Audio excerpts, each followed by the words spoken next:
이로써 121선까지의 1차적인 추가 하락, 그 이후 지지 컨택 움직임에 따라 이를 이탈하는 추가적인 하락 가능성에 대해서도 이제 어느 정도 열어둬야 되는 상황이 아닐까 싶고. 안녕하세요, 코인킹입니다. 오늘도 비트코인 관련해서 관점 전달드려볼 수 있도록 하고요. 그 전에 앞서서 지난 영상 복귀 한번 먼저 하고 와보도록 할 텐데, 6월 11일 정확하게 이때죠. 영상 내용을 요약하자면 결국 단기 조정이 한 차례 발생을 해줄 수 있다. 즉 수렴 내에서의 일시적인 단기 하락의 가능성을 높게 보고 있다고 전달을 드렸습니다. 영상이 올라가고 해당 가격에서는 이제 조정이 나온 뒤 되돌림성 움직임까지 현재 연출이 되어주고 있는 상황인데요. 이는 텔레그램 방을 통해서도 앞서 전달드렸었던 관점 내용이기도 하죠. 또한 수렴의 이 중단부 라인을 이탈하게 된다면 이는 결국 수렴 하단 라인까지의 큰 낙폭으로 전개가 되어줄 수 있기 때문에 우선적으로는 이 중단부를 필두로 반드시 버텨줘야 된다고 코멘트를 드렸었던 것 같습니다. 따라서 지금까지의 관점은 어느 정도 적중을 하고 있으며, 이어서 현자리에서의 이제 가격 전망 부분에 있어서 우리는 어떠한 대응책을 강구해 볼 수 있을 것인가, 또한 이후 비트의 방향성 관련해서 금일 영상 역시도 어느 정도 제 개인적인 견해이자 분석 자료를 전달드려 볼 수 있도록 할 텐데, 본격적인 영상을 시작하기에 앞서 영상 하단의 고정 댓글란을 보시게 되면 제 개인 텔레그램방 입장하실 수 있는 무료 링크가 게시가 되어 있으실 겁니다. 해당 텔레그램방 같은 경우 매일매일 오전 시간대부터 영상 이후 터져나오는 변동성 관련하여 대응적인 측면까지 아무래도 영상보다 더 디테일하게 방향성 잡아드릴 수 있는 제 개인 공간이다 보니까요. 금일 역시도 아래 고정 댓글을 통해 입장하셔서 이러한 추가적인 인사이트 역시 제공받아 보시는 것을 권장드리도록 하겠습니다. 자, 그렇다면 금일 영상의 결론부터 말씀드리고 영상 시작해 볼 수 있도록 할 텐데요. 저는 현재 개인적인 관점상 결국 이 상단 라인들을 돌파하지 못하고 이내 눌리고 있는 흐름이 발생을 해주고 있기 때문에 지금으로서는 결국 수렴의 중단부를 이탈하는 추가적인 하락의 가능성을 높게 전망을 하고 있는 상황입니다. 지금부터는 그 이유분들에 대해 설명드려 볼 수 있도록 할 텐데요. 자, 첫 번째 121선, 과거 고점 부근에서 121선까지 내려오게 된다면 그로부터 일시적인 반등분 이후 다시금 121선을 깨고 크게 내려가는 패턴을 보여주곤 하였습니다. 2019년도 고점 당시도 역시 조정이 나오게 되면서부터 121선까지 도달을 했고 이후 지지를 받고 반등하는 모습을 보여주게 되었었죠. 그 이후 결국 121선을 이탈하며 크게 하락하는 흐름을 보여준 이후 본격적인 상승장으로서의 랠리를 다시금 가져오게 되었습니다. 또한 21년 4월 차트 역시 고점을 한 차례 찍어준 이후 121선에서의 유의미한 반등, 그리고서 재차 이평라인 하단으로 강하게 내려 꽂는 움직임이 연출이 되어 주었었죠. 그렇다면 다시 현재 차트를 한번 살펴볼 수 있도록 하겠습니다. 보시는 바와 같이 현재 역시 고점을 찍어준 이후 121선까지의 하락이 나와주게 되었고 유의미한 지지를 받고 반등함과 동시에 현재 이후 하락하는 새로운 추세가 완성되고 있는 상황입니다. 이로써 121선까지의 1차적인 추가 하락, 그 이후 지지 컨택 움직임에 따라 이를 이탈하는 추가적인 하락 가능성에 대해서도 이제 어느 정도 열어둬야 되는 상황이 아닐까 싶고, 자, 두 번째로는 ETF 순유출. 최근 6월 초 시점까지만 하더라도 ETF 유출량보다 이제 유입량이 다시금 주도적인 역할을 가져오게 됨으로써 비트는 가격 상승의 가능성이 높게 점쳐지는 모습들을 우리는 전망해 볼 수 있었는데요. 정확히 6월 11일 어제죠. 이제 블랙록이 유입을 하지 않음과 동시에 피델리티를 비롯해서 그레이스케일 역시 다시금 매도 압력을 높여주게 되면서 이제 6월 통틀어 가장 많은 유출량을 기록하게 되는, 항상 말씀드리지만 단기적인 흐름상 ETF 유입 유출에 따라 이제 가격 조정은 필히 발생할 수밖에 없는 지표라고 말씀드려오곤 하였었는데요. 가장 많은 유입량을 기록했었던 6월 4일 차트를 한번 살펴보시게 되면 역시나 비트는 4%가량의 상승,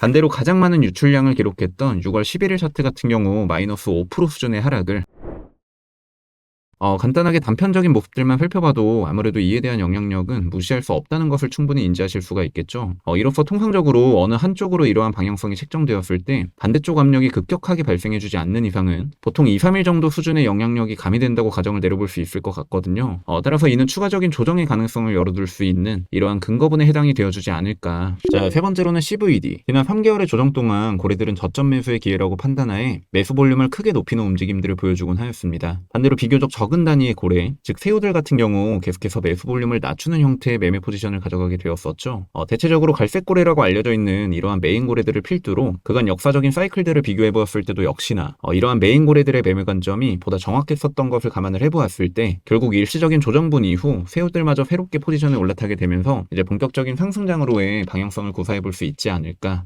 쉽게 말해 일시적인 조정의 방향성 이후 신규 유입세와 함께 시장은 다시금 상승할 수 있을 것으로 전망해 볼 수가 있겠고요. 자, 네 번째로는 바이낸스 매도벽입니다. 비트는 지난 3월 12일 이후 지금까지 7만 달러 구간에 13번을 근접을 했거나 돌파하는 움직임을 보여주게 되었었는데요. 그간 고점을 테스트할 때마다 바이낸스에서는 이제 새로운 매도벽이 나타났으며 가격이 하락하게 되면 다시금 사라지게 되는, 즉 누군가가 7만 달러 이상으로의 추가 상승을 어느 정도 억제하고 있다는 소리가 될 텐데, 바이낸스 같은 경우 전 세계에서 가장 큰 암호화폐 거래소이자 그만큼 투자자들에게 큰 영향력을 구사할 수 있는 말 그대로 메이저 거래소에 해당을 하기 때문에 특정 고래들이 현재 7만 달러 이상으로의 상승을 브레이크 브레이크 걸고 있다는 사실. 이 말은 즉 최근 역시도 7만 달러 근처의 가격이 부합을 하게 되면서 고래들의 매도벽 형성으로 인해 이제 비트는 지금까지의 가격 조정을 결국 막게 되었다고 봐도 이제 어느 정도 매듭을 지어볼 수 있지 않을까. 따라서 70K를 당장 크게 상회를 하는 이제 상승분이 출현을 한다기보다 일시적인 추가 조정의 방향성 이후 다시금 상승 흐름으로의 전환을 전망해 볼 수가 있겠습니다. 자, 다섯 번째로는 CME 공매도. 현재 수많은 트레이더들이 비트코인 현물 ETF를 통해 매수를 진행을 하고 CME 선물 상품을 통해 이제 공매도를 해버리는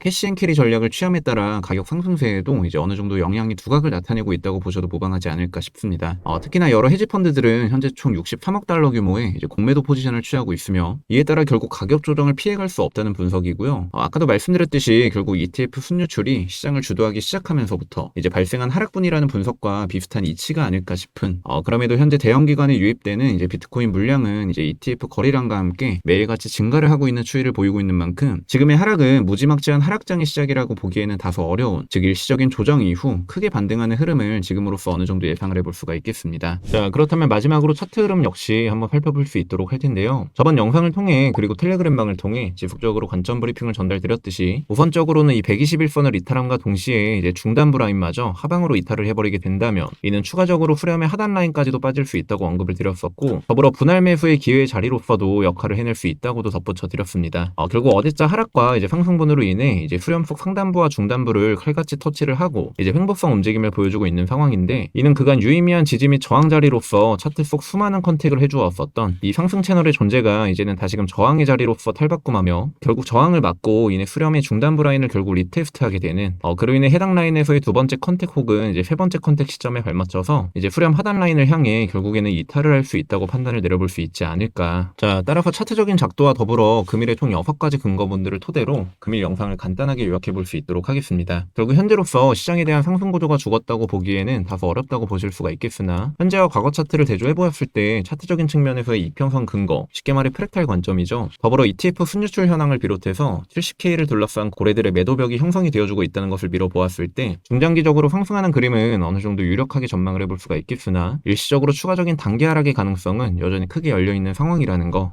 그렇지만 이 시장 구조상 100%라는 것은 결코 없다고 보실 수가 있기 때문에요. 저는 따로 남은 이 하락의 이격분을 노리고서 숏포지션을 강행하진 않을 계획이고 현 자리에서 수렴 이상으로 올려주게 된다면 명확한 반등 시그널을 토대로 추격 매수를 반대로 관점대로 해당 라인을 이탈하며 이제 추가 하락이 이행된다고 친다면 이제 바닥 지점에서의 분할적인 매수 전략을 그대로 이행하지 않을까. 보다 더 자세한 관점과 대응적인 인사이트 같은 경우 일제히 제 개인 텔레그램방을 통해 빠르게 공유받아 보실 수 있으시니까요. 아까 언급드렸듯이 아래 고정 댓글을 통해 입장하셔서 이러한 영상 외적으로 다양한 인사이트들 역시 무료로 공유받아 보시는 것을 권장드리도록 하겠습니다. 그럼 금일 영상은 이 정도로 마무리할 수 있도록 하고요. 저는 다음 영상을 통해 인사드려 볼 수 있도록 하겠습니다. 이상 지금까지 저는 코인킹 김라운이었습니다. 감사합니다.